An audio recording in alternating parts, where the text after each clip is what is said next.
let's be honest. Jungle Boy doesn't rub anybody the wrong way. If you got a problem with Jungle Boy, chances are you're the problem.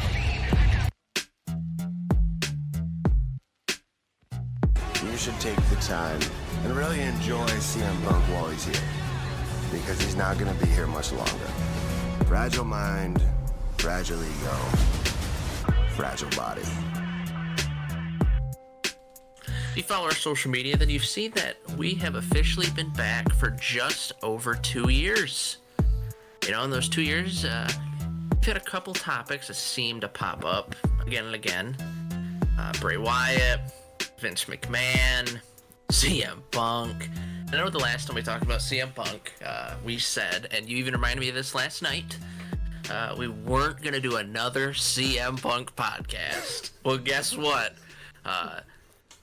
We have to do one, because Phil got fired. Wait, this is a CM Punk podcast? I thought we were doing a career retrospective on Tyrus since he retired last weekend. Oh, man, that's right. My heart this week, I don't know if I can go through with this. Just my love of wrestling and seeing Tyrus retire and CM Punk get fired, there's going to be a tough one to get through. If you thought I was emotional during the Briscoe tribute or during the Terry Funk tribute, you haven't heard anything yet. But yeah, CM Punk fired. I guess Jack Perry is a hero in the locker room. To some, you know, it's very. I feel like it's still very split. Like you know, like in high school, you know, you got the cliques. Like I'm sure FTR isn't too happy about this. The clique. Not that clique. Well, calm down. I'm excited for 20, 30 years from now when AEW puts out its CM Punk documentary. Oh my god. And you know, you've got FTR talking about how, you know, he was the best guy around. They have like Jack Perry and Matt Hardy being like, I hate that clique. Like I'm excited. I'm ready. But it almost seems like this has been something that's been brewing, I'd almost say, since the initial quote unquote ban list came out for AEW Collision. For those who don't remember, you know, Christopher Daniels, who I believe is head of talent relations for AEW, correct? Something like that. He works for them. So Christopher Daniels, Matt Hardy, Ryan Nemeth, who's, you know, little Dolph Ziggler, his younger brother, they're banned from AEW Collision, and the rumor and innuendo was because they were friendly with, you know, the Young Bucks, Kenny Omega, Adam Page, whoever, and, you know, this was Punk's doing, because Collision was his show. I don't know if we touched about it on this, or just me and you talking, but Punk having Collision is kind of like Bret Hart having Thunder. Thunder was created as a second show for WCW. I'm pretty sure Bischoff saw the writing on the wall and was pretty damn smart and knew having Hart and Hogan in the same locker room week after week was going to cause turmoil. So Hart was signed more or less to be like the big star for Thunder. When Punk was brought back, I don't want to say Collision was made for him, but it was smart to kind of do a soft brand split. Have Punk and friends on one show, the Young Bucks and friends on the other show. There's even reports that if, say, the Young Bucks need to appear on Collision or Punk appeared on Dynamite, that maybe other sides wouldn't be there. Again, all rumor and innuendo. And then, I don't know how many weeks ago, Jack Perry, good old, living through that ECW name, fighting RVD, verbal sparring with Jerry Lynn, fighting Taz's son, wanted to use real glass. And the Punk told him no. You know, told him it wasn't safe. I don't know which glass he recommended. I didn't see that. I'm assuming some sort of just fake or actor's glass. Jack Perry didn't like that. And it kind of made him a little angry. Fast forward to the huge show at Wembley.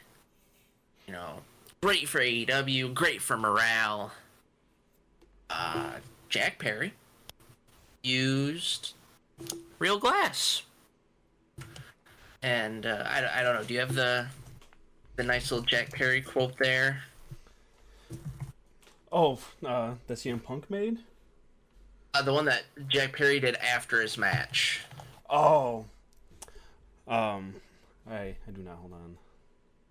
Let me see. I got it right in front of me. I love it.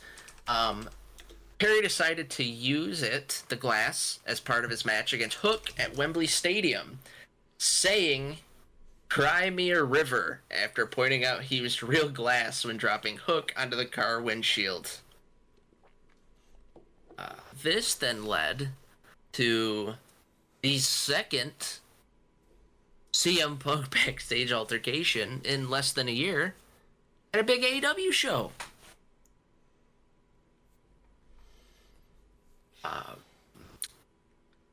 There's been a lot of stories, a lot of different views. The main things through all of them, Samoa Joe is kind of the hero, I'd say. Isn't he always the hero? I think. I mean, he made sure Tony Khan didn't get hurt. It's kind of funny because him protecting Khan is kind of the role that NXT gave him on screen. Remember, he protected Regal? Yeah. So, I mean, life imitates art, am I right? But he protected Khan because there's a lot of talk, you know. Punk choked Jack Perry, put him in a headlock, got in his face, sucker punched him. It's not really clear exactly what happened, but in this, Punk lunged at Tony Khan, knocked some monitors down. You know, maybe Tony Khan had a boo-boo, I don't know. That's when Samoa Joe stepped in.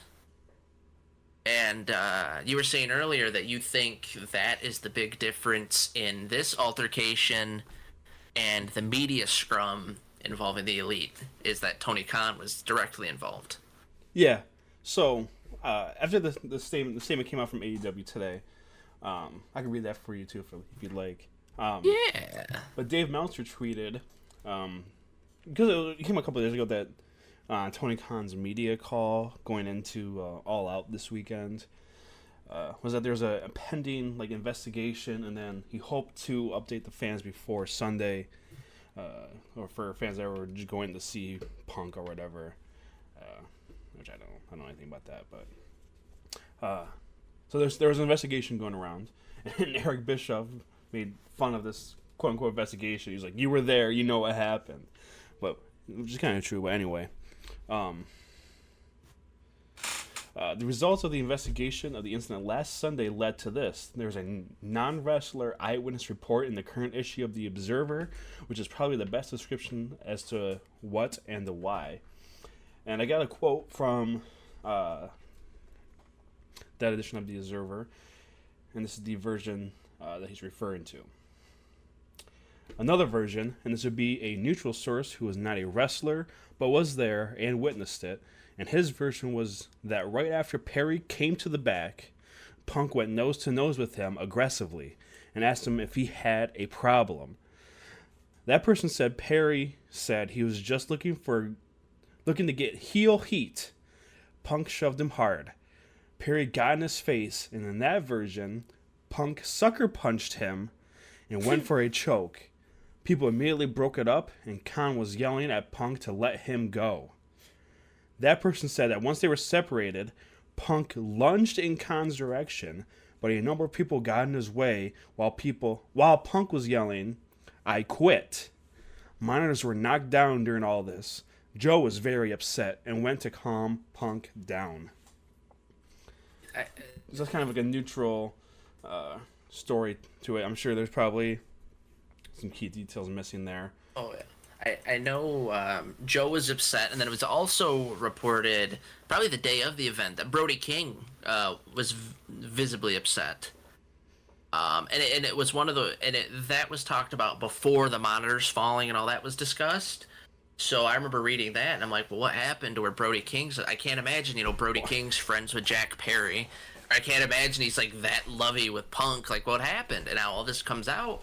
Well, I do know Punk and Brody kind of are in the same scene. Brody's really big into like that music. I don't know what to call it. I don't want to get it wrong. You know what I'm talking about, right? Yeah. Like, and they were seen together walking through London like that weekend. Because I think there's a lot more to this. Like from Punk's perspective, like I don't think he got that heated over the glass thing. I remember during that weekend, there was reports that nobody from AEW picked up CM Punk from the airport. Yeah. So typically, you know, your bigger stars, you know, they have all their travel arranged. They go city to city, whatever. The hotel's booked, and the hotel usually sends either like a shuttle or some sort of like car, limousine, or whatever, to go and pick him up. Punk gets there, nobody there. He walked from the airport to his hotel, took the train, all this other shit. Thank God it wasn't in America and they had actual public transportation. I remember the reports were he even got lost. Like, he couldn't find his way back. Yeah. So he had to have people direct him on where to go. So I'm sure that happening. I'm sure there's probably some other instances that weekend with the entire roster there, including the Elite. It kind of all boiled over into this one thing. And, well, to be honest, like, you haven't had a good feeling about this since he got back. No. He got his own show. He brought out the old world title. I remember I sent you that on Instagram. And I could kind of tell by your reaction, you love Punk. You love. Let's put that out there before that. You love Punk. You've loved Punk. For Christmas, I sent you a nice CM Punk art piece of the ice cream bar. Yep. You went to when he came back, and I sent you that he brought the real world title out, and I was gonna paraphrase, but I think I'm gonna find your actual reaction here. This is the real time. Let's see. Let's find it. Let's get past all our fun little memes we send each other.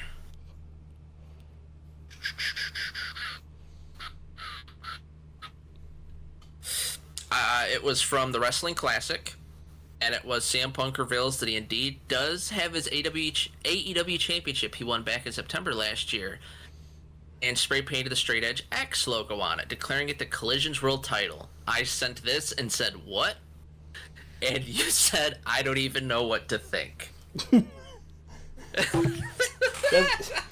Yeah, it's crazy. You think about you opened up with it about 2 years ago, now 2021. We were planning on bringing the podcast back. Yeah. COVID was seemingly over. As much as it could be. As much as it could be. Things are opening up. You know, things were happening in wrestling that kind of got us both jazzed again. You know, they weren't wrestling in front of LED boards anymore. It was like, okay, cool. And then the rumbling started happening that, Punk's coming back.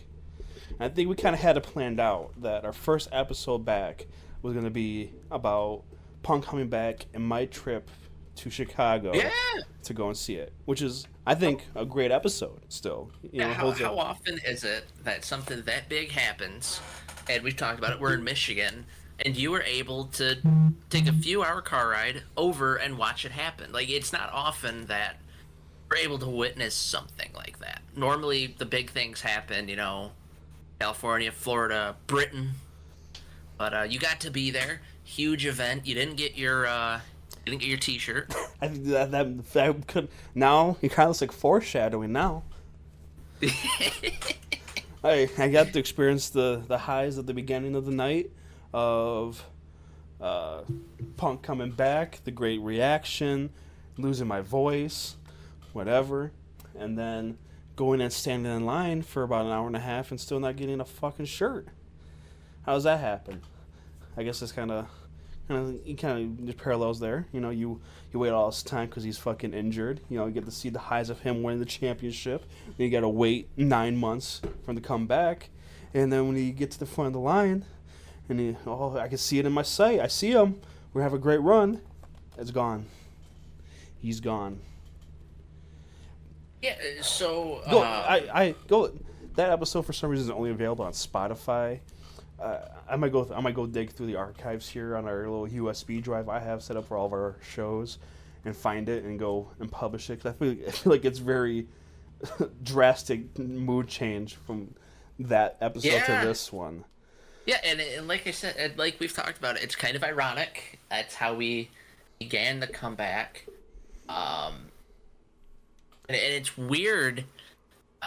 You always see in TV shows, right? How at the end of the season, everything comes back around, right? Unfortunately, one of the last two podcasts we recorded before this was on the untimely passing of Bray Wyatt. As I said, Bray Wyatt was a key feature for us for about 3-4 different episodes. Now this is happening with Punk, so I can only in the back of my head imagine what's Vince gonna do next.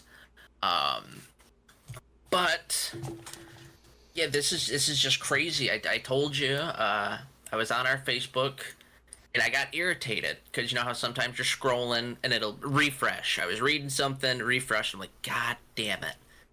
And then from AEW, and I go, oh, what's this? And I click it and I read it, and then I started posting. Lot of chef's kiss quality memes on our socials. This is huge. This is baffling. Of course, you know, people are pointing out the Survivor Series will be in Chicago. Funny enough, Bound for Glory, Yeah, I saw that. Impact's biggest pay-per-view, is gonna be in Chicago. I will say this though, it took some major balls for Tony Khan to fire CM Punk today. About 3 hours from the time the press release came out to when the doors open at the wherever they're running tonight. I don't know. It's in Chicago. I don't know if it's United Center. Plus, isn't Starrcast this weekend too? Starrcast is this weekend, and All Out's this weekend. So they have two major AEW run shows going on this weekend. And Khan put the fire into them, and I'll bet you any money right now because it's already reported that they're booked for tonight's show. The Elite is opening the show for sure. Oh yeah.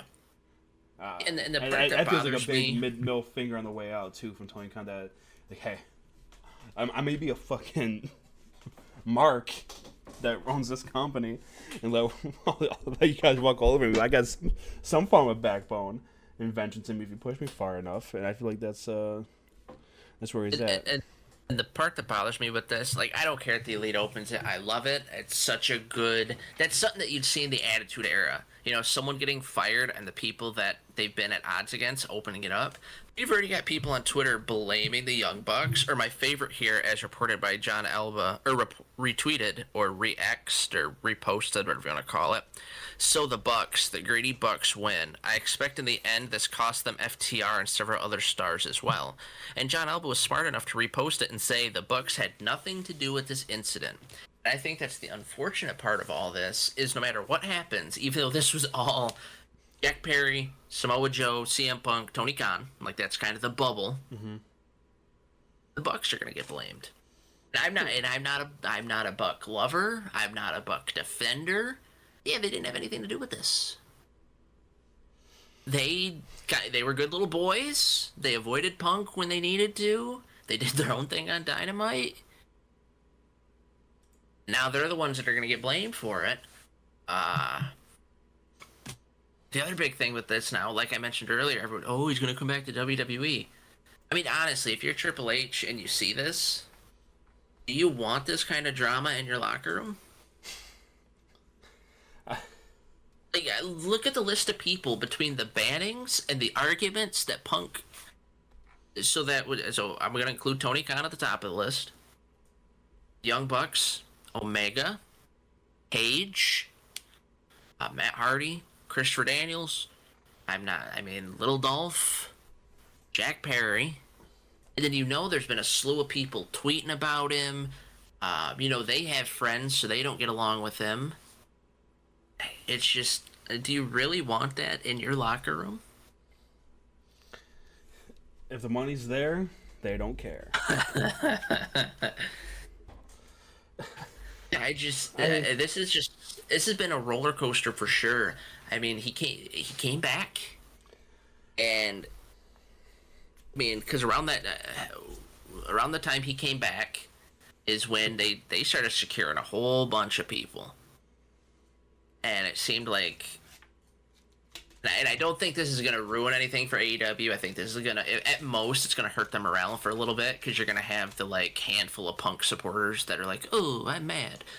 But hey, I will say, though, those Dynamites after Punk and the Elite got suspended, yeah, they were pretty bomb. They were pretty good shows. Yeah. So AEW still has... Well, it's kind of like they reported from Wembley. After all that happened with Punk and Perry, people went out there and they wanted to put on matches of the year because they didn't want this to distract from everything, which is smart. And I think they learned from WWE in that because there was that black cloud after he left. Yeah. Like a solid year. And, it was, Kane, Danielson, like whoever was directly, or not even directly involved, but like semi-involved in it, there would always be those CM Punk rumors, those CM Punk talks. So if you go out there and you put on match of the year and you make people forget about it, that's the best thing you can do. I mean, if I'm AEW right now, sure, I'll take. Like you said, if I'm Tony Khan, I'm gonna throw a couple middle fingers out there.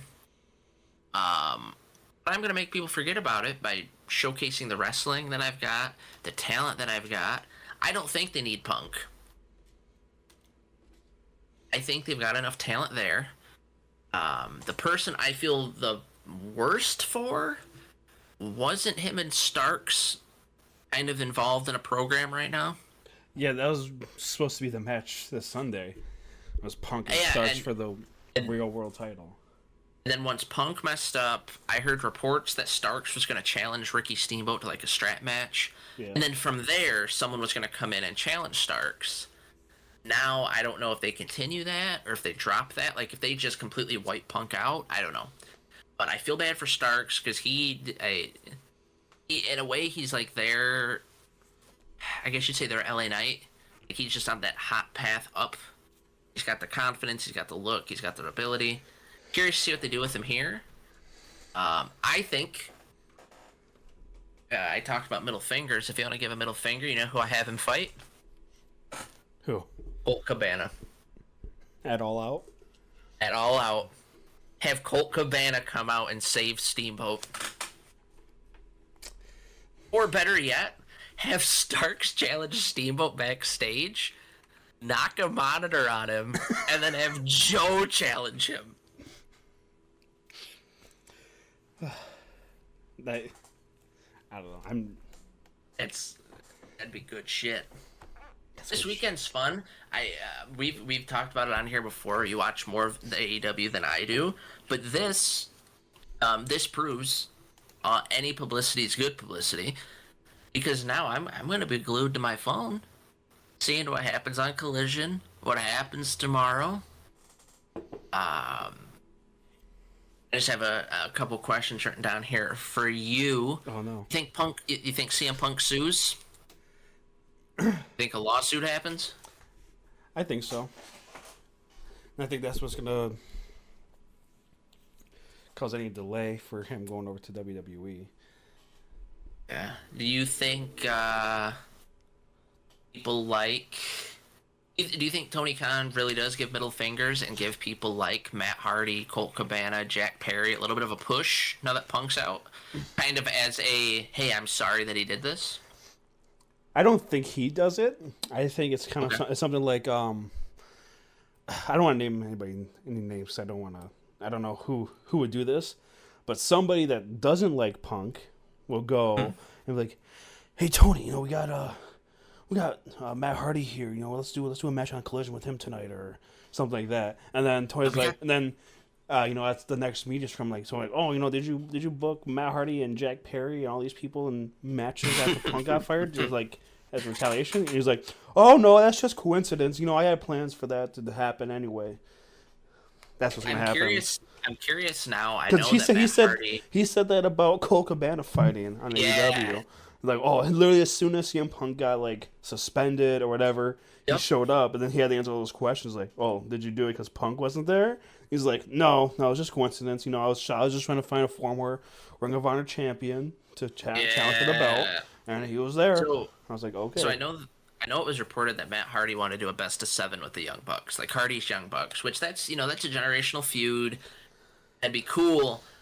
I would laugh my ass off if that happened now, and all the matches were on Collision.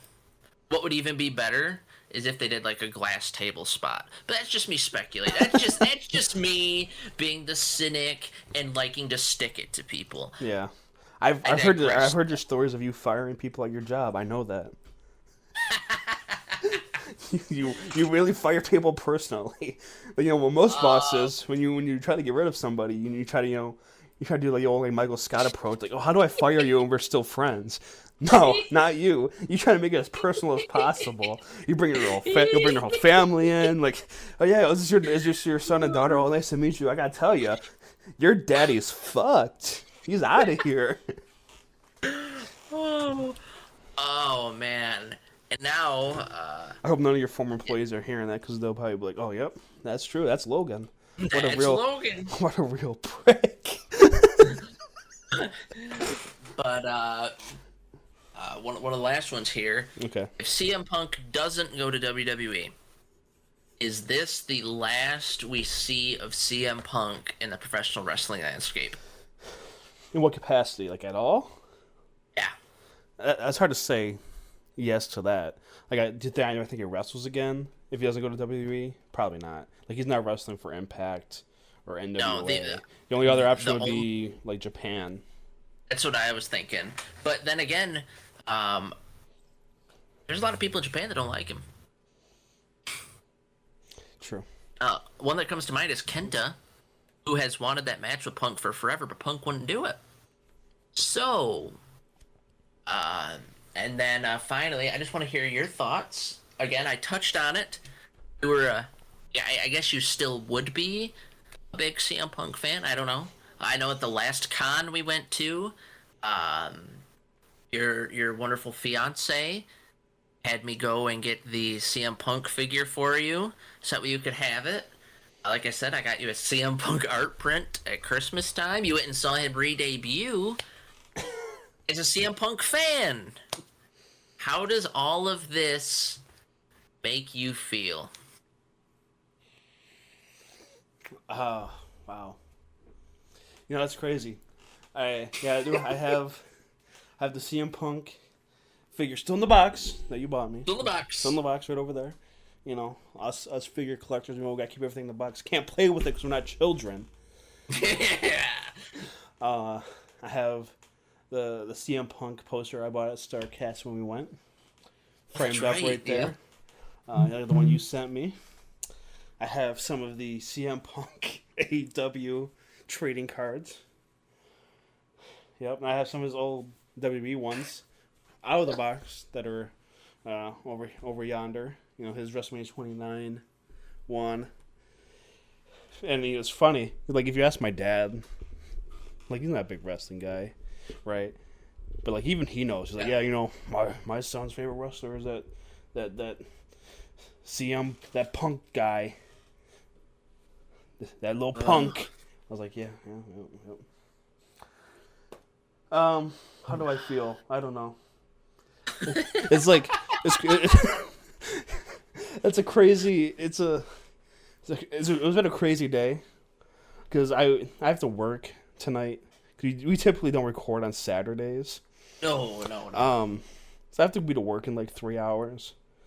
Right as Collision's going off the air, and I was trying to get a nap in today because I don't normally sleep well now on Saturdays that have like the whole week open for other things, and right. My sister-in-law, almost, she's pregnant, right? She's literally in the hospital right now, right? And as CM Punk was getting fired, she had her child. And so my phone is blowing up. I'm hardly asleep. I just hear like the bzz, bzz, bzz Yeah, going course. off. I'm like, okay, well, she probably had the baby then. No, I roll over, and first notification I see, Logan, hey, can you get on right now? CM Punk just got fired. I was like, what?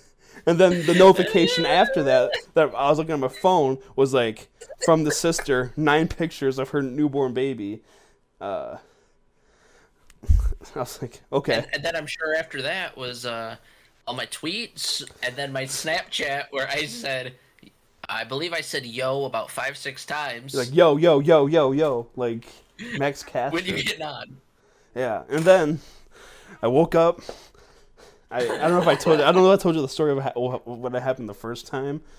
My kitten has like this. I just got a new cat, and he has this thing of like jumping into the sink when it turns on. And this happened to me before, but I was like kind of in a rush, so I've been closing the door ever since it happened the first time. I was going pee, trying to respond to you, and look at all the stuff, and he jumps into my bowl, my toilet bowl filled with piss, and like splashes it all around. Like, do you know like when like people go down like a water slide, like those big circle ones, and they kind of like spin around? He kind of did something like that. He jumped in and did like a 360 into the piss and like made it like whirlpool around and like jumped out and then ran all through my apartment, like took my piss everywhere. So I'm like, now Logan's calling me on Discord as I'm trying to clean up all this piss off the floor, and my favorite wrestler just got fired, and my sister just had a baby. It's like, I'm realizing you just can't have your favorites come back. Because remember when The Rock came back and he said he was home and he's going to be there forever, and he did like 3 or 4 matches and then left? I just can't have nothing nice in life, Logan. It's not even wrestling. It's life. And wrestling just mimics my life. You know, my life was pretty good that summer he came back. I was having a great time, you know. My podcast was coming back. I got let go from a job I hated. I started up a different job, and I got told, you know, I could do something I've always wanted to do, and I was able to go do that, and I'm still doing that now. And we're like, oh, and then, fucking hey, dude, every time, it was just like mimics life, dude. You can't have. Kids, it's a lesson for you. Don't ever expect anything nice to happen in your goddamn fucking life, because it won't happen. Every time. You know, the worst part about this is our freshman year of college, The Rock came back again briefly, and that's when you broke that nice chair of mine because you got excited. I don't think CM Punk's gonna come back to AEW. When was that? When The Rock came back in Rusev, when he was in the ring. You got excited, and you said, it's The Rock. And then I had one of those cheap, it wasn't anything nice, it was like one of those cheap $10 saucer chairs. Oh, yeah. And it flattened. It was alright. But, yeah, I don't think that's going to happen with Punk. I think Punk's time in AEW's done. And that's the thing. I agree with you. There's going to be a lawsuit. I don't think there's going to be a CM Punk DVD. If you're a collector, I'd go buy the CM Punk merch now. We'll see if he has his special figures come out. I know in the next AEW figure set, they're supposed to do the old Ring of Honor Summer of Punk figure. I hope they don't take down the Blood and Guts one. I want to buy that one. That's the only other one I want. If you want any CM Punk things, I would just keep an eye out on Pro Wrestling Tees. As long as Colt Cabana allows him to be on there. Because, I mean, if Punk can keep Cabana off TV, Cabana could probably keep him off of Pro Wrestling Tees. Oh, this is fun. That's not fun. I'm not having a good time. Oh, man. I'm not having a good time. This has not been a great week in wrestling. No, this is it's been an odd week in wrestling, to say the least. And like I said, we're gonna have to see what happens from here. Who does Ricky Starks fight? Do they continue the feud, but kind of have someone take over for Punk?